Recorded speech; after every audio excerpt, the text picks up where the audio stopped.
can. But the guy we have with us on the line right now, ladies and gentlemen, well, of course, he worked with Jim Jordan. He's a former congressman out of Chicago. He ran for president, and he knows Jim Jordan just about better than anybody because he had to work with the guy. Of course, I'm talking about my friend Joe Walsh joining us right on the line. The always opinionated Joe Walsh. Love having him on. Joe, always a pleasure, my friend. Very busy day. How are you? How are you, my brother? I am doing good, Joe. Better than Jim Jordan earlier today. What is your first reaction? And did you see this coming that Jim Jordan would not get the votes needed? I didn't see 20 voting against him. Based on folks I talked to, I saw a handful, 5 to 10, who would have opposed him on the first ballot. I didn't see 20. And I think that's going to be a really difficult hurdle to overcome. Look, I know Jordan well. He's a bully. He's a jerk. He's divisive.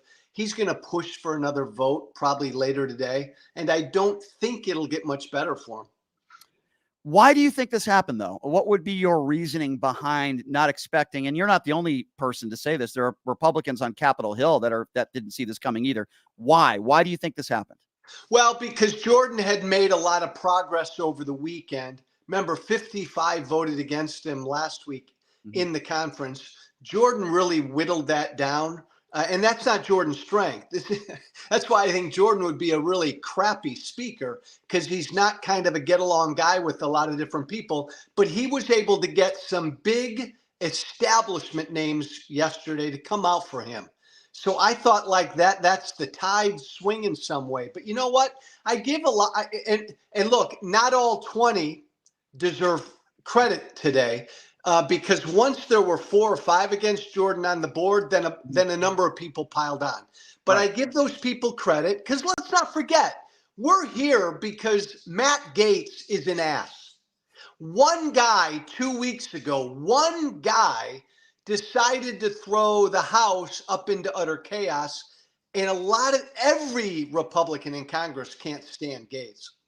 Oh, no, listen, I'm with you on that. But I mean, if you had to choose, Joe, between Kevin McCarthy and Jim Jordan, what would you choose? Well, it's a tough question for me because I know both well. And to me, McCarthy, we've talked about McCarthy. He's a hollow man. He's got no core. Did you hear what he said today, Brian? He said he blamed the Democrats for all the chaos right now. Mm-hmm. He's a coward. Jim Jordan and I were buddies because ideologically we were close. Now, he sold his soul to Trump, and Brian, he's the biggest election denier in Congress. This is important. No member of Congress worked more closely with Donald Trump to overthrow an American election than Jim Jordan did. Yeah. So he and I are like mortal enemies now. I don't like any of them. When was the last time you even had a conversation with Jim Jordan? Do you remember? I had a conversation with Jordan about a month before I announced my primary challenge to Trump. And he asked me strongly not to do it. And what a lot of people don't remember is Jordan didn't love Trump back then. In fact, he didn't like Trump at the beginning. But Jim Jordan's one of these guys, my friend, who he believes the Democrats are evil. Like, he's said that to me. Like Joe, I know Trump's a bad guy, but he's our guy, and the Democrats are evil. Jordan believes that. Well, speaking of evil, I want to ask you this question, and I know you'll never know for sure, neither will I, but we have our opinions.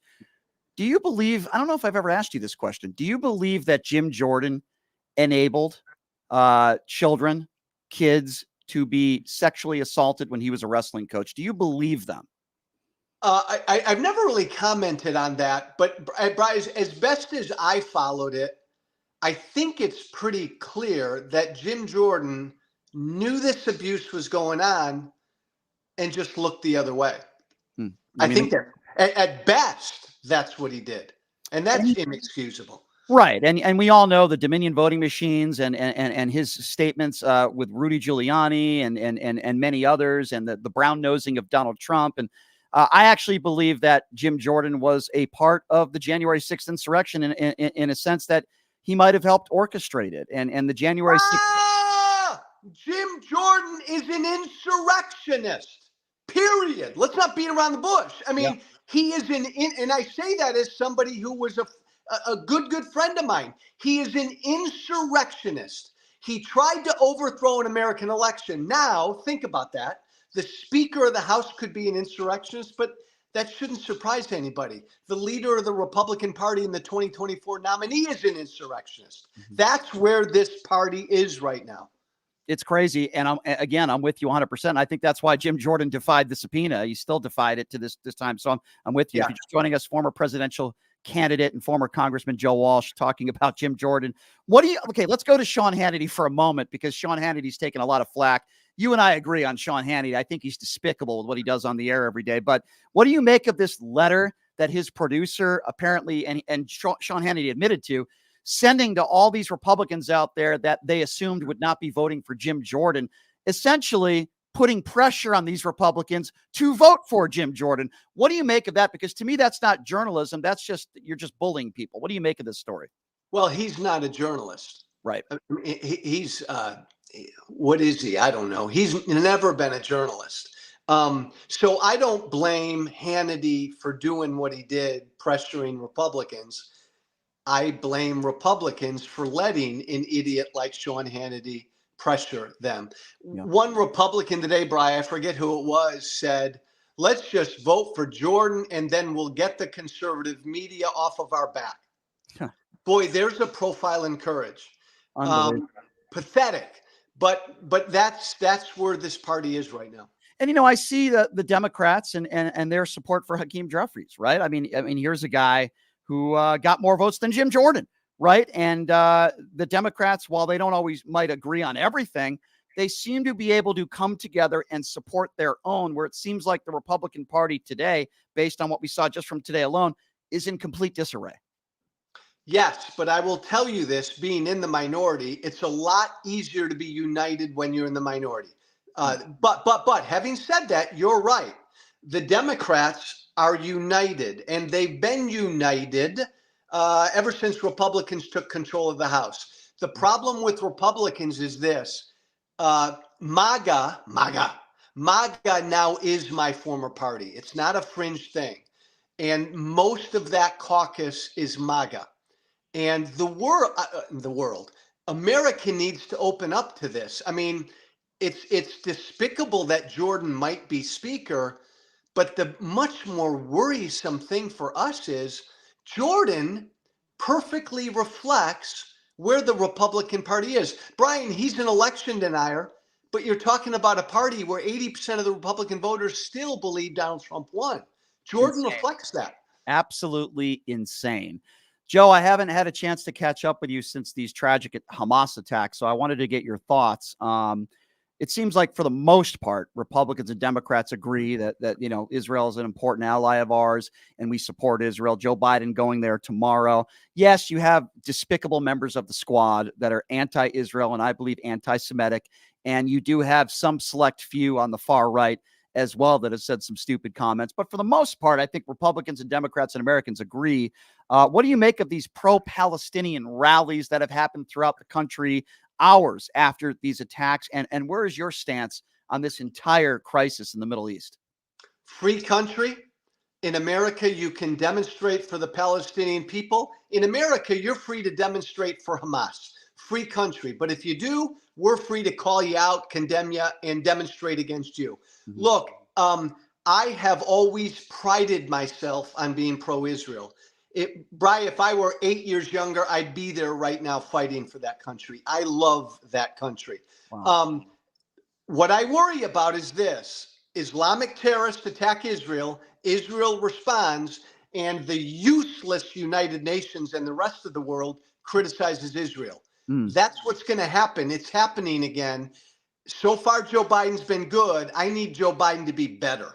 I need Joe Biden to go to Israel tomorrow. I need him to stand at Israel's side. Yes. And look, there is anti-Semitism on the right. We've seen a lot of anti-Semitism on the left the last couple of weeks. Agree. And it needs to be called out. Couldn't agree with you more. So Ron, I played a clip earlier where Ron DeSantis is basically saying that everybody in Gaza is an anti-Semite because everybody doesn't. Jerk. What a dad. I thought that was jerk. Yeah, so I want to get your thoughts on that. Now, Ocasio-Cortez spoke out about it yesterday. I think there are plenty of people there that probably are anti-Semitic, but to make a generalization like that and to say that everybody's anti-Semitic there, I think those are really irresponsible comments. I would imagine you agree. Yeah, well, look, he's trying to win a Republican primary, so he's throwing ugly meat at his base. Look, here's what we know. Hamas is evil. Israel is good. Hamas is evil. And look, the data tells us maybe 50% of Palestinians in Gaza support Hamas. So yeah, look, they need to be called out. Brian, this is the easiest thing in the world, and I'll close with this. Everybody says how complicated the Middle East is. BS. Israel wants peace. Hamas, Hezbollah, their governing charters call for the destruction of Israel. Until the moderate Arab Muslim world stands up against these radical Islamists whose sole focus in life is to destroy Israel, we'll never, ever have peace. Agree. Joe, very well said, my friend. Always appreciate it when you come on. Regards to your old friend, Jim Jordan, by the way. We wish you. Joe, you're the best, my friend. Look forward to talking to you again soon. Love having you on. All right, take care. Thanks. Love you too. That is Joe Walsh. I mean that, by the way. I do love Joe Walsh. I really love that man.